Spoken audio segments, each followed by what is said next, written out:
More now on our breaking news. The Queen has responded this morning to Harry and Meghan's bombshell interview with Oprah. In a statement, Her Majesty said the whole family is saddened to learn the full extent of how challenging the last few years have been for Harry and Meghan. The issues raised, particularly that of race, are concerning.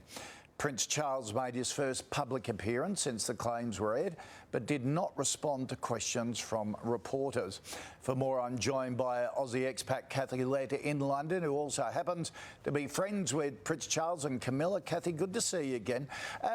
Look, the Queen's response, is it satisfactory? Does it take some of the pressure off the palace? Yeah.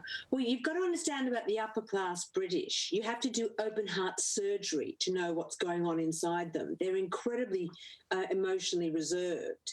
They're like stiff up at everything. So the fact it's even taken her 48 hours or whatever to make a comment is interesting. And it's interesting that she even made one, because normally they never explain and they never complain. But I thought it was a very carefully worded and quite conciliatory statement. But she did make the point that, there were differences of view about what was said. But there is no other topic of conversation in Britain. Everybody is obsessed with this. Yep. And, I think last night when we all watched it, 11 million Brits watched it, I think a lot of people fell face forward into their treacle pudding because they had no idea how many Molotov cocktails were going to be hurled at the royal family. I just hope they were wearing their emotional flak jackets. Yep. And I think that the public opinion, Koshi, is really interesting. It's absolutely 50-50. I think, and it's sort of broken down on a generational divide. The older generation pretty much see Meghan and Harry as sort of narcissistic, spoiled brats who kind of keep fit by doing step aerobics off their own egos. But the younger generation are so sympathetic towards, what Meghan's been through with her mental health issues and the racism and the sexism and the snobbery she's endured. So the country is completely divided. OK. Now, the Queen says the issues raised by Harry and Meghan will be addressed privately.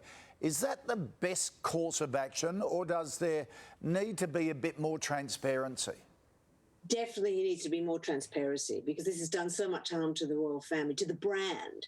So people are now calling for a royal commission. And the only game anyone's playing in town is spot the racist, who said that terrible, who made that terrible comment. Look, you know Charles and Camilla. Would they make a comment like that? Who do you suspect could even make a comment like that within the royal family? Well, I mean, first of all, I am a Republican. I think especially Australia should learn to stand on our own two thongs and not be part of the monarchy.